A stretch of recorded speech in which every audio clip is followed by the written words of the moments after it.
Hello friends, online नव्या academy के YouTube channel में आपका स्वागत है। तो दोस्तों, जैसे कि आप सब लोग जानते हैं कि हमने इससे पहले हिंदी का फर्स्ट टॉपिक यहाँ पे हिंदी का संधि विच्छेद के बारे में यहाँ पे पढ़ रहे हैं, जिससे मैंने एक भाग आपके साथ डिस्कस किया था, जहाँ पे मैंने आपके साथ बताया था कि संधि क्या होता है, संधि विच्छेद क्या होता है, संधि के कितने प्रकार होते हैं। स्वर संधि, व्यंजन संधि और विसर्ग संधि 3 प्रकार की होती है। मुख्यतः स्वर संधि जो होती है वो 5 प्रकार की होती है। तो मुख्यतः हमने यहाँ पे कल इस वीडियो में डिस्कस किया था, पार्ट 1 में स्वर संधि के बारे में पढ़ा था। आज हम बात करने वाले हैं व्यंजन संधि के बारे में। लेकिन अगर इस वीडियो को स्टार्ट करने से पहले अगर आप ये वीडियो फर्स्ट टाइम चैनल पर आ रहे हैं तो चैनल को सब्सक्राइब जरूर कर लीजिएगा, बेल आइकन जरूर प्रेस कर लें और ऑल का नोटिफिकेशन आप ऑन कर लें, ताकि जो भी वीडियो आज अपलोड करता हूँ सबसे पहले आपके पास उसका नोटिफिकेशन आ सके। व्यंजन संधि को यानी कि इस पार्ट को देखने से पहले पार्ट 1 देख लीजिएगा, आपको पूरा का पूरा अच्छे से क्लियर हो जाएगा। तो आज की वीडियो में हम बात करने वाले हैं व्यंजन संधि के बारे में। तो आई होप आपको वीडियो पसंद आया होगा। इससे पहले का जो वीडियो मैंने डाला है, इससे पहले की जो स्वर संधि के बारे में जो हमने पढ़ा हुआ है, तो आपको शायद वो बहुत ही अच्छा लगा होगा और आपको पसंद आया होगा। आज हम बात करने वाले हैं व्यंजन संधि के बारे में। तो चलिए स्टार्ट करते हैं आज का वीडियो। तो कल हमने जो बात किया था यहाँ पे, कल हमने जो पढ़ा हुआ है स्वर संधि के बारे में पढ़ा हुआ, आज हम व्यंजन संधि के बारे में पढ़ने वाले हैं। स्वर संधि में मैंने आपके पास हर तरीके से दीर्घ संधि क्या होती है, गुण संधि क्या होती है, वृद्धि संधि क्या होती है, यण संधि क्या होती है और अयाधि संधि क्या होती है, 5 प्रकार की जो संधि होती है स्वर संधि में, उस सब के बारे में डिस्कस किया।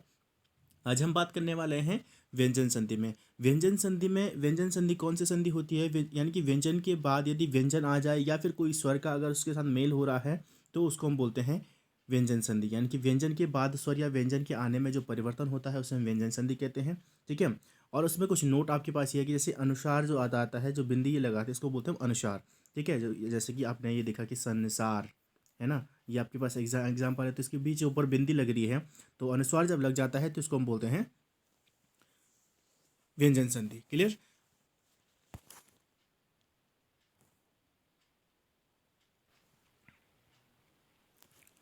नेक्स्ट हम यहाँ पे देख लेते हैं कि जो डेढ़ शब्द जो होता है यहाँ पे, यानी कि जो एक आधा और जो होता है शब्द जो होता है, डेढ़ शब्द जो होता है उसमें भी क्या होता है, व्यंजन संधि होता है। ठीक है। डेढ़ शब्द जो होता है वो यानी कि वो क्या होता है, व्यंजन संधि, यानी कि आधा शब्द जो होता है उसमें व्यंजन संधि होता है। क्लियर। ठीक है। देखिए, एक मैंने आपके पास यण संधि का भी बताया था, अगर य और व से पहले अगर आधा शब्द आ जाता है तो वो एक आधा शब्द यहाँ भी आ जाता है ना, तो वो होता है आपका यण संधि। ठीक है। लेकिन यहाँ पे डेढ़ शब्द की बात यहाँ पे हो रही है। तो उदाहरण के लिए जैसे संसार है यहाँ पे। ठीक है। संसार समधनसार, तो संपूर्ण जो होता है समधन पूर्ण। ठीक है। तो ये आपके पास है, जिसको हम बोलते हैं समधन योग। जो यानी कि जो बिंदी जब यहाँ पे ऊपर आ जाती है, ये जो बिंदी आ जाती है, अनुस्वार जब लग जाता है तो उसमें व्यंजन संधि होती है। ठीक है। सबसे पहले हम व्यंजनों के बारे में पढ़ लेते हैं, फिर उसके बारे में देखते हैं आगे। व्यंजन से इससे पहले मैंने आपके पास वर्णमाला का वीडियो आपके साथ प्रोवाइड करवा चुका हूँ, आप वहाँ से देख लीजिएगा वर्णमाला के बारे में क्या क्या है, किस प्रकार के व्यंजन होते हैं, कितने प्रकार के होते हैं। ठीक है। यहाँ पे थोड़ा ब्रीफली समझा देता हूँ। अगर आपको व्यंजन के बारे में पूरा समझना है तो डिस्क्रिप्शन में लिंक दिया है, वहाँ से जाके देख सकते हैं। आपके पास आप डायरेक्टली वर्णमाला का जो वीडियो मैंने आपके पास दिया हुआ है, जैसे कि स्पर्श व्यंजन हो गया, ठीक है, अंतस्थ व्यंजन हो गया, ठीक है, उस व्यंजन हो गया, तो सभी चीज़ों के बारे में आपके पास यहाँ पे समझाया हुआ है। तो क से म तक यहाँ पे फिर भी एक बार ब्रीफली समझाते हैं। क से म तक के जो नियम होते हैं, यानी कि क से म तक के जो व्यंजन होते हैं वो स्पर्श व्यंजन कहलाते हैं। और य, र, ल, व जो होते हैं वो अंतस्थ व्यंजन होते हैं। ठीक है। वही श, श, श और ह जो होते हैं वो ऊष्म व्यंजन होते हैं। और जैसे अक्ष, त्र और रि, अक्ष, त्र और ज्ञ जो होते हैं वो क्या होते हैं, आपके होते हैं संयुक्त व्यंजन। ठीक है। तो आपके पास व्यंजन का पूरा वीडियो दे चुका हूँ, उसमें आप देख लीजिए कि किस प्रकार से परिवर्तन होता है, कैसे बनता है, सब चीज़ें मैं आपके साथ यहाँ पे डिस्कस कर चुका हूँ। ठीक है। अब इसमें जो सबसे पहले हमारे जो एक चीज़ें होती है कि अब इसमें वन बाय वन रूल के बारे में यहाँ पे पढ़ते हैं, तो एक से एक के साथ हम रूल के हिसाब से इसको समझते हैं कौन कौन से रूल यहाँ पे अप्लाई होते हैं। ठीक है। तो चलिए वीडियो के साथ अंत तक ज़रूर बने रहिएगा। जैसे कि फर्स्ट रूल हमारे पास है कि तौ संबंधी जो रूल, यहाँ पे कुछ रूल्स हैं जिसे हम इसके बारे में देख लेते हैं। ठीक है। यानी कि आपको जब अनुच्छेद यानी कि जब आपको संधि विच्छेद करना होगा तब आपको ये रूल समझ में आ जाएंगे, तब आपके लिए बहुत ही इंपॉर्टेंट रूल बन जाते हैं। और वही जैसे अगर व्यंजन संधि पहचाननी है तो सीधी सी बात, अगर आप उसका जब संधि विच्छेद करेंगे, अगर व्यंजन का व्यंजन के साथ मेल हो रहा है या व्यंजन के साथ किसी स्वर का मेल हो रहा है तो आपका व्यंजन संधि हो जाएगी वो। ठीक है। तो इस चीज़ को हम थोड़ा ध्यान से देख लेते हैं यहाँ पे। तो फर्स्ट जो रूल यहाँ पे है, तौ के बाद जो तौ के संबंधी रूल है, अगर तौ के बाद ल हो तो तौ का जो आधा जो होता है वो आधा ल बन जाता है। ठीक है।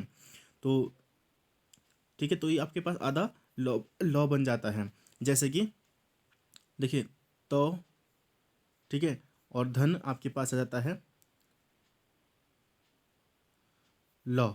अगर ये तौ के बाद लौ आ जाता है तो ये आधा लौ बन जाता है। ठीक है, तो अब जैसे हमारे पास है कि उल्लास, उल्लास यहाँ पे हमारे पास है उल्लास, जैसे यहाँ पे एक शब्द है उल्लास, तो इसका जो संधि विच्छेद क्या होगा, वो क्या आ गया, उल धन लास नहीं होगा बल्कि उत धन लास हो गया, यानी कि तौ और लौ। तो यहाँ पे आपको देखना कैसे है, अगर आधा लौ आया है तो यानी कि आपका सीधा सा मतलब आपके पास हो गया उत धन लास, उल्लास, यानी कि जो ये तौ होगा वो तब लौ बन आधा लौ बन जाता है, इसलिए उल्लास हो जाता है। ठीक है, तो यानी कि पहला हमारे पास रूल क्या है, तौ के बाद यदि लौ आ जाता है तो जो तौ है वो आधा लौ बन जाता है। ठीक है, जैसे तत् धनलीन, तो क्या बना, तौ आधा तौ है और लौ है तो वो क्या बन जाएगा, आधा लौ बन जाएगा, तल्लीन हो जाएगा। उत धनलेख, उत देखिए तौ है और उसके बाद लौ आ रहा है तो सीधा आधा लौ बन जाएगा, तो उल्लेख। ठीक है, उत धन लंघन, उल्लंघन, खत धनलास, खल्लास, उत धनलास, उल्लास। तो ये आपके पास लॉ का ही पहला रूल हो गया। पहला रूल आपने क्या देखा कि तौ के बाद अगर लॉ आ जाता है तो वो आधा लॉ बन जाता है। क्लियर? ठीक है, नेक्स्ट रूल देख लेते इसमें। दूसरा रूल आपके पास है ये है कि अगर तौ के बाद चौ या छ आ जाता है, तौ के बाद यदि चौ छ आ जाता है तो तौ का जो आधा चौ है, जो चौ है वो आधा चौ बन जाता है। ठीक है, तो यानी कि तौ के बाद अगर चौ या छ आ जाए तो वो चौ बन जाता है, आधा चौ। उदाहरण के लिए जैसे उत धन चारण, देखिए उच्चारण का संधि विच्छेद देखिए आप यहाँ पे, अगर आपके पास यहाँ पे आधा शब्द मिल रहा है ना, डेढ़ शब्द की बात हमने यहाँ पे बताई, डेढ़ शब्द जब बनता है, एक पूरा शब्द हो गया, एक आधा होगा, डेढ़ शब्द होगा। ठीक है, तो उच्चारण देखिए यहाँ पे उच्च आधा चौ आया है, तो आपको यहाँ पे समझ में आ जाना चाहिए कि यहाँ पे इससे पहले तो रहा होगा और फिर च हुआ है, तभी जाके आधा चौ आया हुआ है। ठीक है, तो आपको यहाँ पे थोड़ा इस तरीके से फिर संधि विच्छेद, हम संधि विच्छेद उत धन चारण, उच्चारण हो जाएगा। तो यहाँ पे हमारे पास उत्तधन चारण, यानी कि जब तौ के बाद चौ या छ आ जाता है तो जो तौ है वो आधा चौ बन जाता है। क्लियर? ठीक है, तो आधा चौ बन जाता है तो इसका मतलब क्या हो जाएगा, उच्चारण हो जाएगा। जैसे उत्तधन चारण, उच्चारण। सतधन चरित्र, सच्चरित्र। क्लियर? ठीक है, तो हमने पहला रूल क्या पढ़ा कि तौ के बाद अगर लौ आ जाता है तो वो आधा ल बन जाता है। दूसरा रूल तौ के बाद अगर चौ और छ आ जाते हो तो आधा चौ बन जाता है। ठीक है, नेक्स्ट देखते हैं, तौ के बाद यदि ज झ जाए, देखिए सिंपल सा रूल क्या है यहाँ पे, तौ के बाद हमने देखा, हम वर्णमाला अगर जब पढ़ते हैं च छ ज झ ये पढ़ते हैं ना, तो जो दो शब्द आए हुए हैं, दो शब्द बने हुए हैं ना, दो वर्ण अक्षर हमारे हैं, तो जो पहला अक्षर जब भी आता, यानी कि जब चाहे छ आए चाहे च आए या झ आए चाहे ज आए तो बनेगा पहला ही अक्षर। दूसरी ट्रिक आपको ध्यान रखने वाली बात ये, ठीक है, तो हम जब तौ के बाद ज या झ आता है तो तौ जो होता है वो आधा ज बन जाता है, पहले वाला अक्षर आधा बन जाता है सीधी पर। ठीक है, तो यानी कि सत धन जन आधा तौ और ज, तो उसके बाद जब ज झ आएगा तो वो आधा ज हो जाएगा, तो सज्जन। उत धन जैन, तो नीचे तौ पहले बार तौ है और उसके साथ ज है तो आधा ज, उज्जैन। उत धन ज्वल, तौ के बाद ज आएगा तो आधा ज, उज्ज्वल। ठीक है, उत धन झटिका, उत धन झटिका, तो तौ के बाद झ बन जाएगा, उज्झटिका हो जाएगा। क्लियर? ठीक है, तो आपको ये चीज़ें आपको ध्यान रखनी है। नेक्स्ट हम देखते हैं, नेक्स्ट रूल आपके पास है कि तौ के बाद यदि ह आ जाता है, ठीक है, तौ के बाद यदि ह आ जाता है तो तौ का जो द है, ठीक है, तथा ह का ध हो जाता है। तो देखिए, यानी कि सीधी सी बात, अगर तौ के बाद अगर ह आता है, अगर इन दोनों का तौ और ह का जब मेल हो जाता है तो वो ध बन जाता है। ठीक है, प्रसिद्ध का ध जो होता है, द के नीचे ध बन जाता है। ठीक है, तो ये आपके पास यहाँ पे बन जाता है, जैसे कि उत धनहार, तो तौ के बाद ह आ रहा है तो उद्धार। तत् धन हित, तो तौ के बाद ह आ रहा है तो ध, उद्धित। ठीक है, तद्धित या उत धन हित तद उद्धित। तो यानी कि हमने क्या देखा यहाँ पे, अगर तौ के बाद अगर हो आ जाता है तो वो क्या बन जाता है, वो ध बन जाता है, ध नहीं, ध ध, द के नीचे ध। ठीक है, प्रसिद्ध वाला ध बन जाता है। ठीक है, तो ये आपको थोड़ा इस चीज़ें ध्यान रखनी है।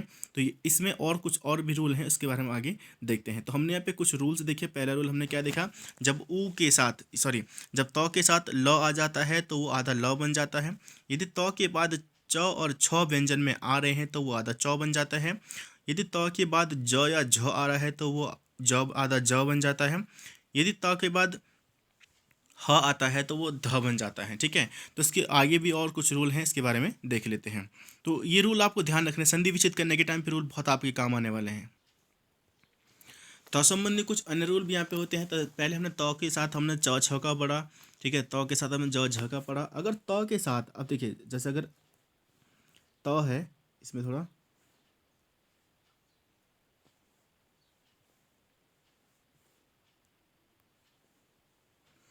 जैसे तौ, तौ के साथ अगर ट आ जाता है, तौ के साथ अगर ट आ जाता है तो वो आधा ट बन जाता है। जैसे कि अब एक एग्जाम्पल लेके चलता हूँ, वृहत धन टीका, तौ के बाद ट आ रहा है तो ये तौ जो होगा वो आधा ट बन जाएगा, यानी क्या बन जाएगा, वृहत टीका, ये बन जाएगा शब्द, ठीक है। तो आपको ये चीज़ थोड़ा ध्यान रखनी है।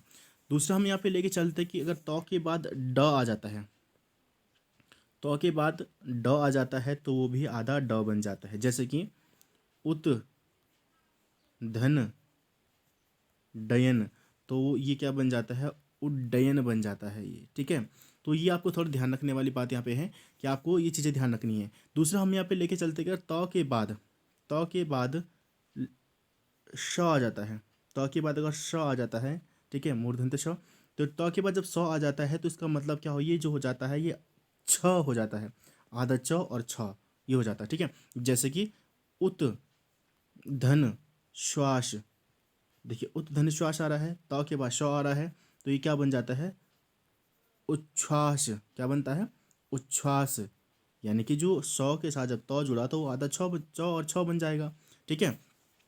तो ये रूल हमारे पास है तौ के। तो हमने पहले क्या पढ़ा, तौ के साथ अगर ज और झ आ जाते हैं तो वो आधा ज बन जाता है। तो हमने एग्जाम्पल पढ़ा, उत्तधन, जो हमने देखा उत्तधन ज्वल, तो आज तौ और ज आ रहा है तो उज्ज्वल बन जाएगा, है ना। दूसरा हमने यहाँ पे देखा कि अगर तौ के साथ च और छ आ जाता है तो वो आधा च बन जाता है, क्लियर। हमने देखा तौ के साथ अगर टॉ मिलता है तो वो आधा टॉ बन जाता है,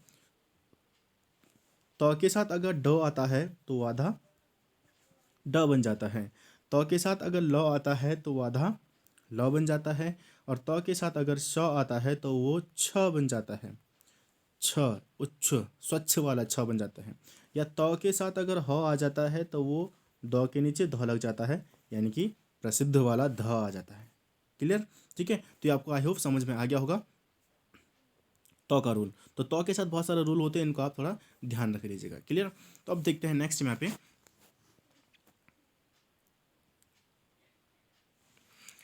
दूसरा हमारे यहाँ पे होता है कि जब इसके वन बाय वन इसको थोड़ा देख लेते हैं यहाँ पे। तो नेक्स्ट हमारे पास यहाँ पे है रूल नेम, जो हमारे पास है कि वर्ग के पहले वर्ण का पांचवें वर्ण में बदलाव हो जाता है, ठीक है। वर्ण का पहला जो होता है वो पांचवें वर्ण में उसका बदलाव हो जाता है, या वर्ग या जैसे हम बोलते हैं कि वर्ग धन, पांचवें वर्ग यानी कि अनुनासिक व्यंजन आ जाता है, अनुनासिक व्यंजन आ जाता है तो वो अपने पंचमाक्षर में चेंज होता है, पंचमाक्षर में चेंज होता है, पांचवें अक्षर में चेंज हो जाता है, ठीक है। ये जो हमारे होते हैं अनुनासिक व्यंजन होते हैं, ग य ज ण म जो होते हैं, यानी कि अनुनासिक मतलब अनुनास से जो इनका उच्चारण होता है। यदि किसी वर्ग का पहला अक्षर क छ ट ये वर्ग होते हैं हमारे, तो ये आपका क वर्ग हो गया, ये च वर्ग हो गया, ट वर्ग हो गया, त वर्ग हो गया, प वर्ग हो गया, ठीक है, पूरा का पूरा। तो अगर इनके कोई वर्ण जो होता है क च ट त प का मेल जो होता है किसी अनुनासिक अर्थात पांचवें वर्ण से हो, पांचवें वर्ण से यानी जैसे क का अगर गाँव के साथ होता है पांचवें वर्ण से हो, तो वर्ग का जो पहला वर्ण जो होता है वो अपने ही वर्ग का पांचवा वर्ण में बदल जाता है। तो वर्ग का अपने ही वर्ग का पांचवा वर्ण बन जाता है। जैसे कि यहाँ पे थोड़ा देख लेते हैं इसके बारे में। जो ये परिवर्तन होगा वो इस तरीके से, जैसे क होगा तो वो ग हो जाएगा, च होगा तो वो य हो जाएगा, ट होगा तो वो ण बन जाएगा, अगर त आता है तो न बन जाएगा, प बनाएगा तो म बन जाएगा। इसका एग्जाम्पल बताता हूँ, ठीक है। एग्जाम्पल जैसे कि हमने यहाँ पे लिया है वाक धन मय, अनुनासिक व्यंजन कुछ भी हो सकता है वो, ठीक है। तो वाक धनमय यानी कि क के साथ अगर कोई अनुनासिक व्यंजन आ जाता है तो यानी कि जैसे यहाँ पे क है और ये म है तो क क्या जनता बन जाता है, वो गाँव बन जाता है। तो आपके पास क्या हो गया, वागम्य बन जाएगा वो, है ना, वागम्य बन जाएगा। वही अगर हम बात करें शट,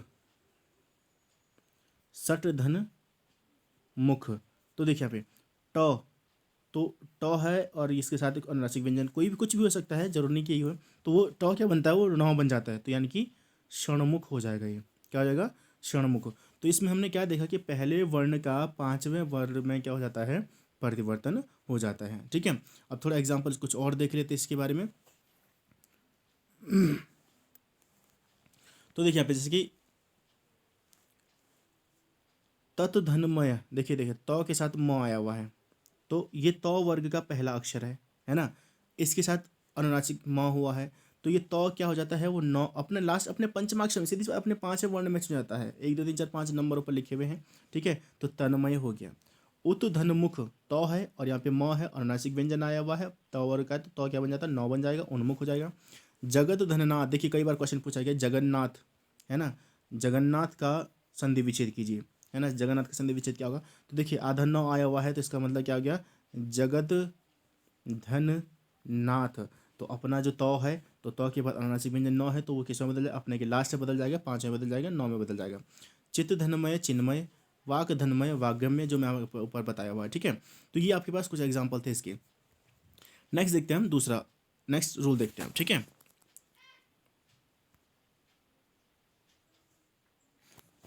अगला जो रूल है हमारे पास है कि वर्ग के पहले वर्ण का तीसरे वर्ण में परिवर्तन हो जाता है। वर्ग का जो पहला वर्ण है उसके तीसरे में परिवर्तन हो जाता है। कैसे, जैसे अगर हम यदि किसी वर्ग का पहला वर्ण क च ट प जो होता है, का में लेकर के स्वर या व्यंजन के स्वर या तीसरे चौथे वर्ण से हो जाता है, तो उसको हम बोलते हैं, ठीक है, तो वो अपना तीसरा बन जाता है। अब जैसे यहाँ पे, अब देखिए जैसे अब यहाँ पे सिंपल सा एग्जांपल बताता हूँ। अब जैसे मैंने यहाँ पे लिया, इसको हम देखते हैं, दिक धन गज। किसी वर्ग, मैंने क्या बोला, किसी वर्ग का पहला अक्षर जैसे कि ग, और उसी वर्ग का अगर तीसरा अक्षर आता है तो क ख ग तीसरा अक्षर आया हुआ है, तो जब ये परिवर्तन होता है तो जो अक्षर जो होता है, वो आधा जो अक्षर होता है वो अपने से तीसरा बन जाता है, यानी कि आधा ग बन जाएगा। मतलब यहाँ पे क्या बन जाएगा, हमारे पास है दिक धन गज, तो क्या हो जाएगा, दिग्गज हो जाएगा। ये क्या होगा, दिग्गज हो जाएगा ये। ठीक है, तो हमारे पास क्या हो जाएगा, ये दिग्गज बन जाएगा। तो हम इस चीज़ को, जैसे कि सत धन भावना, देखिए सत धन भावना, तो तौ है और इसके बाद का जो है व्यंजन आया हुआ है ना, तो क्या हो जाएगा, ये तौ आपके पास जो आया हुआ है, और इस देखिए प फ ब भ, ठीक है, तो ये आपके पास क्या हो जाएगा, ये जो पहला आया हुआ है उसके बाद व्यंजन आया हुआ है, तो यानी कि क्या हो जाएगा, आधा ये द बन जाएगा, तो ये आपके पास हो जाएगा सद्भावना। ठीक है, तो अगर कोई व्यंजन आया हुआ है, जैसे कि वर्ग का पहला अक्षर उसके बाद कोई व्यंजन आया हुआ, तो अपने से तीसरे वाले में वो चेंज हो जाए। जैसे यहाँ पे तो क आया था तो वो गौ में चेंज हो गया, यहाँ पे तो आया था वो दौ में चेंज हो गया, तो लेकिन ठीक है, तो ये आपके पास ये रूल याद रखना कि जब वर्ग का पहला वर्ण जो होगा वो तीसरे वर्ण में परिवर्तन हो जाता है। अगला देखते हैं रूल यहाँ पे, जैसे कि थोड़ा इसको देख लेते हैं यहाँ पे। तो सिंपल सा मैंने पहले बताया कि पहला पहला वर्ण होगा और वो तीसरे में बदल जाएगा वो। ठीक है, इसको थोड़ा देख लेते हैं इसको।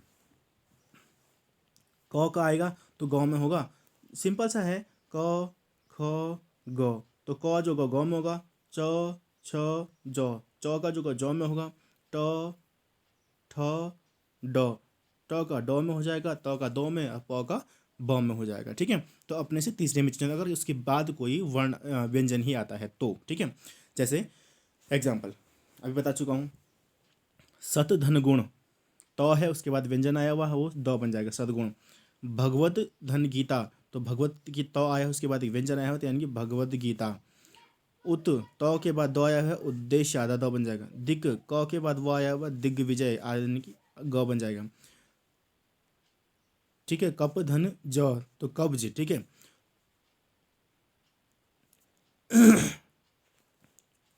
नेक्स्ट जैसे दिक धन गज, दिग्गज। वाक धन ईस, तो क है, ई आया हुआ, स्वर, देखिए स्वर या तो स्वर आए या फिर व्यंजन आए पहले वर्ग के पहले अक्षर के बाद, तो वो तीसरे में बदल जाता है। ध्यान रखिए, अगर किसी वर्ग का पहला अक्षर है और उसी वर्ग का पहले अक्षर के बाद अगर कोई स्वर या व्यंजन आ जाता है, और स्वर या व्यंजन कौन स्वर हो जाएगा, तीसरे चौथे वर्ण का जो अंतर से व्यंजन आ जाता है। रूल भी एकदम ये नहीं है कि कोई भी वर्ण वर्ग का पहला अक्षर, ठीक है, प्लस उसमें या तो स्वर आना चाहिए या तो तीसरे वर्ण का आना चाहिए या फिर चौथे वर्ण का आना चाहिए या फिर अंतस्थ व्यंजन आना चाहिए, तभी जाके होगा।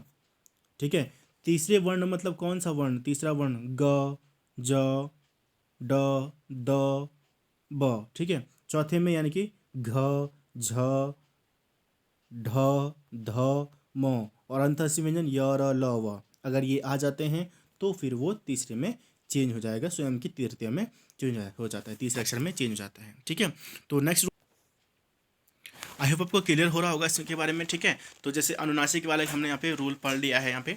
तो अब यहाँ पे हम जैसे कि कुछ रूल यहाँ पे और भी रूल हैं, जैसे कि री,